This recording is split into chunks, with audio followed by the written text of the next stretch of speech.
YouTube, j'espère que vous avez la pêche les gars, que ça roule tranquille, que vous portez bien. Bon les mecs, aujourd'hui ça va être une vidéo concernant un message que j'ai reçu d'un Patreon qui me dit que il a eu une situation dans la vie où c'est qu'il a commencé à perdre un peu l'équilibre, d'accord, et que immédiatement après ça, la femme elle a perdu de l'intérêt. Comprenez que les femmes elles veulent avoir un homme qui soit comme s'il était fait de fer.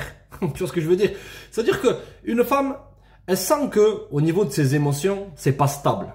Donc elle cherche un homme qui lui, du côté de ses émotions, ça soit stable. Et tu vas me dire, mais comment ça se fait qu'à notre époque, beaucoup de nanas sont attirées par les hommes qui sont instables émotionnellement, qui font ci, qui font ça.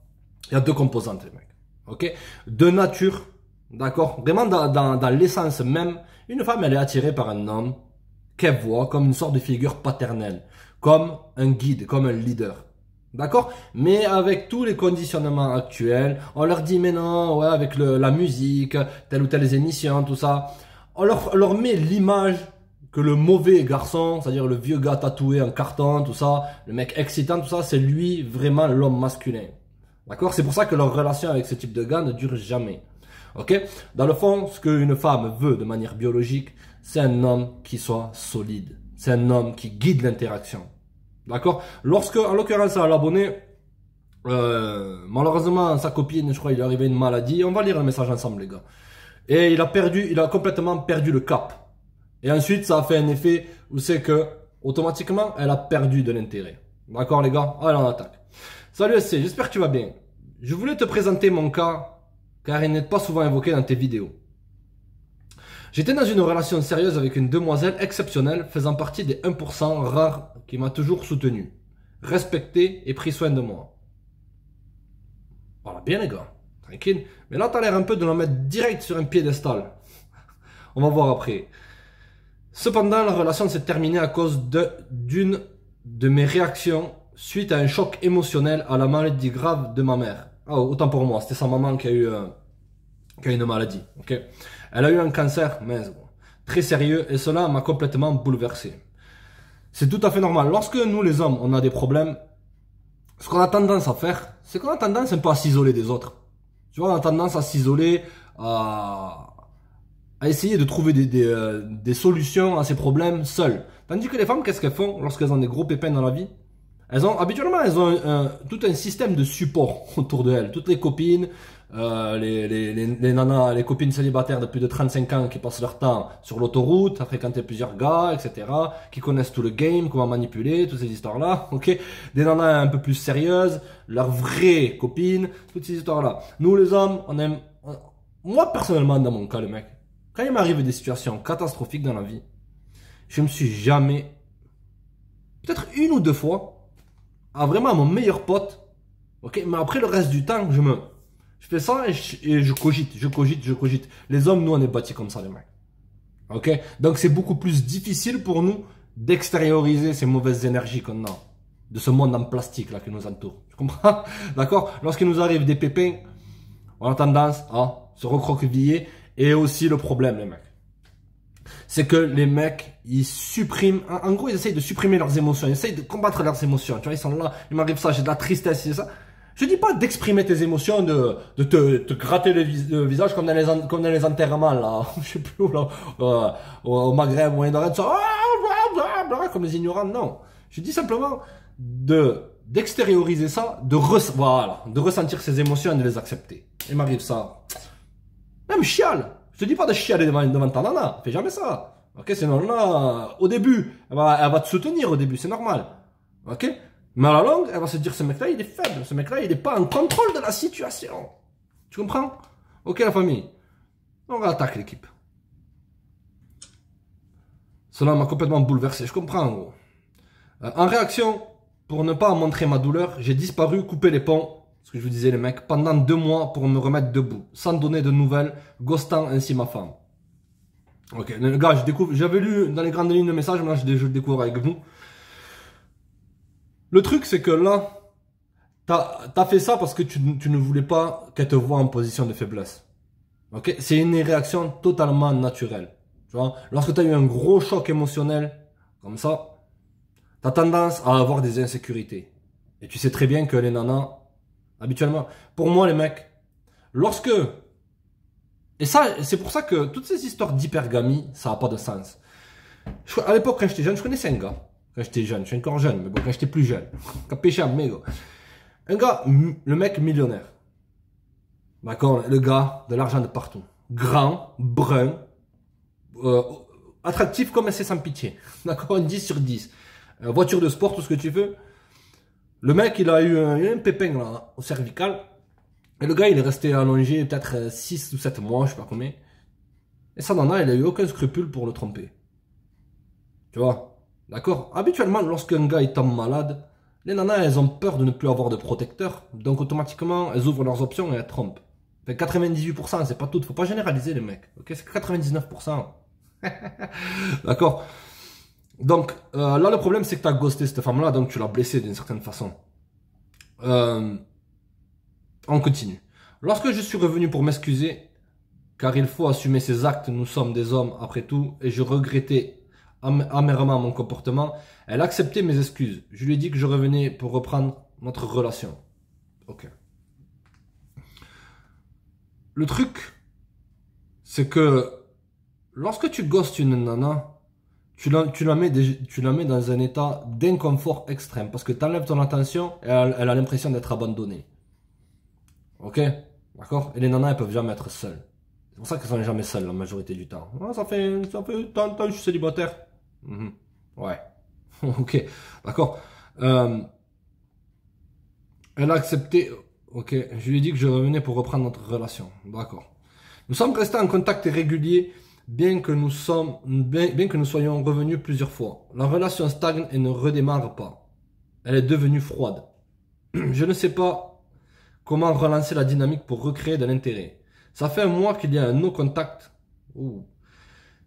qui s'est installé, car de toute façon, il est inutile de rester dans cette dynamique. Voilà. Bonne journée, C. Merci pour ton travail, tu assures. Ok. On va reprendre, les gars, parce que là, c'est un cas intéressant, le mec.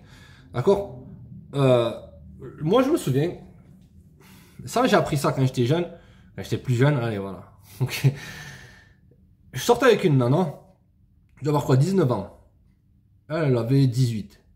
Et au bout d'un certain temps, elle avait fait un truc que j'avais perdu complètement de l'intérêt. Et je l'avais complètement ghosté. C'était une Marocaine, mignonne et tout. Et moi, j'ai dit, bon, ça se fait pas ce que j'ai fait et tout. Bon, j'ai celle-là, j'ai celle-là, j'ai celle-là. Bon, moi, je vais la recontacter comme si de rien n'était, moi, les mecs, ok? Indifférent comme jamais. Je la recontacte. La nana, elle était en pleurs. J'ai dit, mais en pleurs pourquoi? Ça fait que 2 semaines que je te parle plus. Ah, mais j'étais occupé. J'ai trouvé des excuses. La nana, je crois qu'elle m'en veut encore jusqu'à la fin des temps. En vérité, elle a des crocs contre moi, là. À chaque fois, si elle me voit, je crois qu'elle va me... D'accord, l'équipe? Donc, le fait de ghoster la nana, c'est une forme d'immaturité quand même. Ok, c'est normal, mais si tu es dans le cas où c'est que tu as perdu tout ton cadre masculin, ne ghoste pas la nana. Ok, si elle te dit mais qu'est-ce qui t'arrive, c'est quoi tes problèmes, c'est ça, tu dis franchement, il m'arrive ci, il m'arrive ça, franchement, en ce moment, c'est la demeure. Tu lui dis, la vérité, tu dis ce que tu ressens. Mais après, ne fais pas ton temps ne passe pas ton temps comme une fatiguée à lui dire ah je vais pas bien, je vais pas bien, je vais pas bien, je vais pas bien. Non, d'accord. Tu restes un minimum distant avec elle et tu bombes le torse. C'est là, lorsque tu es avec elle, c'est pas une femme qui doit régler tes problèmes. C'est ça l'optique, d'accord. Ok. Lorsque tu es avec elle, tu essaies de passer du bon temps, ok. Et c'est à elle aussi, mon ami, de t'apporter du soutien. D'accord? Trop d'hommes, ils pensent que tout le temps, ils doivent être le psychologue d'une nana. Et tu devrais jamais être le psychologue d'une nana. Régler ses problèmes. Ok? Mais une femme, elle est là pour ça. Elle est là pour t'amener son soutien. Surtout si c'est une bonne nana, vu que tu l'idéalises comme Cléopâtre. Je déconne. Qu'elle fait partie, tu me dis que c'est une femme exceptionnelle, je vais te croire. Bon, voilà bien. D'accord? Mais une femme, ça reste une femme. Si tu la ghostes comme ça, et que tu reviens après, certes, ça maintient son niveau d'intérêt, mais tout dépend au niveau de la dynamique. Là, tu me dis pas combien de temps tu as passé avec elle. Si tu as passé simplement 6 mois, que tu n'as pas eu le temps de créer une attache forte, c'est pas bon. Et que tu la gosses pendant 2 mois, tu crois qu'elle va faire quoi? C'est fini l'époque où c'est que les gens, les nanas se battaient pour leur relation. Et lorsque le mec il partait à la guerre et qu'il revenait pas, elle s'habillait en noir comme ça, là, en veuve, et pensait H24 à son mari. Non. Maintenant, au bout de 2 mois, Mouloud Bitsal? Ouais. Ça va? Ouais. Lutin. Abdul Bédefer, vous passez aussi? Ouais. La triste réalité du game, gros. D'accord? Donc, je suis pas là pour dire que t'as trompé, c'est ça. C'est une possibilité. Mais, si t'es parti pendant 2 mois sans explication, c'est pas vraiment bon. Surtout si t'étais dans une relation sérieuse et surtout si elle a une bonne estime d'elle-même. Si tu fais ça à Moulouda, tu la gosses 2 mois, bien sûr qu'elle va revenir encore plus attirée. Ok? Mais si tu fais ça avec une femme qui a une bonne estime, tu vas blesser un peu son ego et elle va se dire, mais ce mec-là, dans le fond, il tient pas à moi. Tu vois? D'accord? Nous sommes restés en contact régulier, bien que nous soyons revus plusieurs fois. La relation stagne. À mon avis, t'habites pas avec elle. Elle ne redémarre pas. Elle est devenue froide. Je ne sais donc pas comment relancer la dynamique pour recréer l'intérêt. On va voir ça. Ça fait un mois qu'il y a un de nos contacts qui s'est installé, car de toute façon, il est inutile de rester dans cette dynamique. Il faut que tu la laisses revenir à 100%. Et que, lorsque tu es avec elle, tu brises la glace. Tu lui dis franchement, pendant ces 2 mois-là, franchement, j'ai vécu l'enfer. Tu lui dis la vérité, dis-lui. Si c'est une nana des 1%, et même tu veux tester la marchandise aussi. Tu lui dis, j'ai vécu l'enfer. C'est quoi, ma mère, elle a eu ci, elle a eu ça, tu vois. Et voilà, je voulais pas que tu me vois quand même fatigué. La vérité, tu dis ce que tu penses. Et si elle veut, si elle veut pas, elle veut pas. Ça c'est notre forme d'indifférence. Tu vois. Moi, je suis avec toi, je suis avec toi. Mais ces temps-ci, tu m'as l'air froide, tu vois. Si tu veux, tu reprends le pouvoir comme ça aussi. Si tu veux qu'on s'arrête là, on s'arrête là. Tu fais comme tu veux. Moi, je vais vivre ma life. Toi, tu vis ta life. La vérité, mets les gens dos au mur. Ok? Ou sinon, tu peux simplement arrêter de jouer à ces jeux de no contact, la laisser initier le contact avec toi, d'accord? Laisse-la revenir vers toi, parce que c'est elle qui te montre du désintérêt. Là, c'est dans le pur et dur du game.